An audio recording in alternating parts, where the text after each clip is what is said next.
did you notice in the last episode? Like, there's one cut. Dan is fully erect.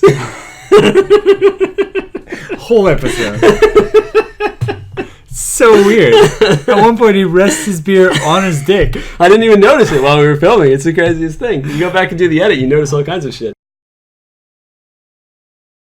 Welcome to Akihabeera, where our relationship with the Japanese beer industry is only legal in 7 counties in Kentucky, and even they've stopped inviting us to their parties. I'm Eric. I'm Casey. Because we didn't have enough fun last time trying to pronounce German words, today we bring you Sapporo's Migaki Kolsch. The floor is yours. Thank you. I went out for a quick midnight drink last night to my local Lawson, a major convenience store chain here in Japan, and was surprised to find this, which I had never seen before. It is a limited edition beer. I haven't seen them at any other convenience stores. It might be Lawson only. It's convenience store only, but not Lawson only. Oh, wow. Apparently. Well, there you go. I don't know if it's just me, but like now trips to the convenience store, I pay a little bit more attention to the beers.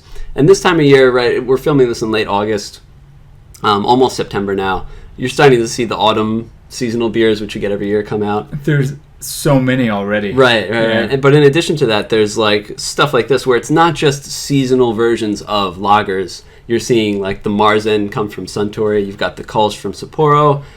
You've got another ale from in the premium malts line, Suntory's premium malts line. Yeah. There's quite a bit of diversity that wasn't there just last year even. As we discussed on our Tazawako Kolsch beer episode. A Kolsch is a German style of beer made only in the culinary of Germany. It's kind of a weird brewing process because it's top fermented, warm fermented like an ale, and then lagered later, which is to be made cold. They mentioned on Sapporo's website that this is also top fermented, so it kind of is in line with the whole Kolsch brewing process. I guess it's maybe worth noting that they do call it Kolsch style and English labeling of this. I wanted to point that out. So Migaki Kolsch is the full name of this, and Migaki is basically to like grind something. Or like polished. Yeah. So if you were going to take a guess, why do you think they called it Migaki Kolsch? I'm guessing they're full of themselves, and they took the Kolsch style and they've made it better. They've polished it more than the people who live in Colin did. That's very literary and almost racist of you. I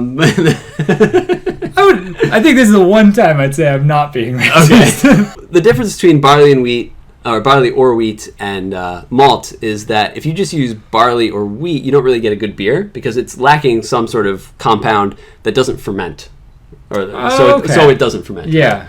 So if you allow that wheat or the barley to actually germinate a little bit, it then creates that compound inside of itself, so it ferments into a beer better. Right. So malt is just slightly germinated wheat shit, basically. So normally, I think the process is you then take that malt and then you kind of smash it all up and make some sort of mash or wort, or I'm not sure what process that is, but you kind of do something to it. What they've done with this beer is to actually separate the malt from the shell.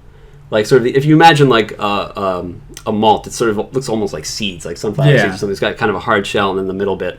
So they actually remove the shell, and then I think, although this isn't clear on the website, I think they make the mash just with the middle part, and then they ground up the shells of the malt and then added that later. It's not clear at what point in the brewing process they add this ground up sort of husk part.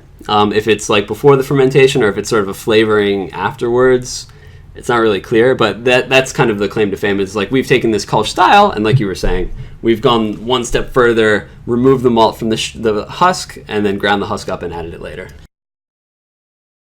So one review that I read of this beer while I was kind of researching the style and this particular brew a little bit, he seemed to like the beer, but he was saying as a counterpoint to this, and he was saying exactly what you're saying, which is that this is kind of a watered down version of a Kolsch. Yeah. Like it's not very offensive or different than a standard Sapporo lager would be.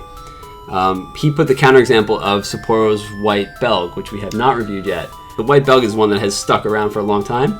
And the guy who wrote the blog review didn't seem to think this was going to stick around because it's not different enough, that it doesn't distinguish itself enough like the White Belg does. And that's the reason why that exists, maybe because it's a good beer that's only $1 a can, which is like a tax dodge. Price makes a huge difference. Yeah. No, I'm really impressed with this beer, and especially if they're going for the Japanese market, I think it's great.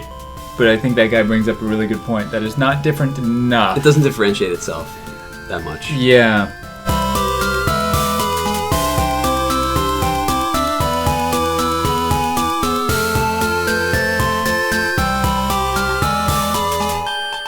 As always, thank you for watching. We would greatly appreciate it if you can like and subscribe. You can follow us on our social media. We have our Twitter and Facebook. We're in the middle of a Sapporo renaissance, it seems like, at Akihabeera. So check out our last episode where we do compare Sapporo's Black Label and Sapporo's Classic with our buddy and perennial guest, Dan. Probably hasn't watched that episode and won't watch this one either. Fucking Dan. Don't forget to tell us what you think of our new background. Pretty sweet, huh? Ignore that bottom section there. We're working on that. Under construction. Just imagine that old web gif of the guy with the pickaxe. It's been real, guys. Thanks for tolerating another Kolsch and another Sapporo beer. We hope this was informational and kind of funny. And thanks, Sapporo, for making a decent beer. Word. Yeah. Cheers. They don't generally come up with ideas on their own, but they refine ideas that are way better. Right. It's true. The world's 3M. Yeah. Japan is the world's 3M. Look at the toilet and tell me that it's not true. Yeah, you're right, yeah.